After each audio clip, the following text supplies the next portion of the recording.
Safety bed for एर्थक्वेक माने भूमिकंप क्षति रखा सुरक्षित सज्जा आम सका कि राति समय जब खट उपर विश्राम करुवा बेले हठात भाइब्रेसन हेले आम निजक किपर सुरक्षा प्रोजेक्ट टी साधारणतः आम घर मानकर प्रयुक्त नुहे यह बड़ बड़ आमर लॉज कि होटेल जो कि अत्यधिक परिमाण में भूमिकंप होता है। प्रथमे आम भूमिकंपटी रिक्टर स्केल द्वारा मपा जाए। रिक्टर स्केल मान 4.5 कि 5.0 अत्यधिक परिमाण ये प्रकल्पटी आमर कार्य करें। यह प्रकल्प कार्य करने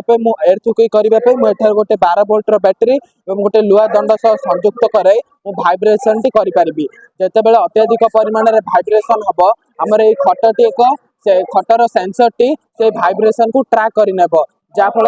एक लौह निर्मित सज्जा यार ऊपर दुईटी जो लुहा फाड़ रही है आपे आपे थल को खसीज जहाँफल ऊपर सही लोकटी खट मध्य को जीव यह पुणी ऊपर को बंद हो कारण उपरस्थ कौन चट्टाण कि कठिन वस्तु पड़े लोकटीर कौन क्षति घटब ना कारण यह एक मोटा लौह चदर निर्माण कर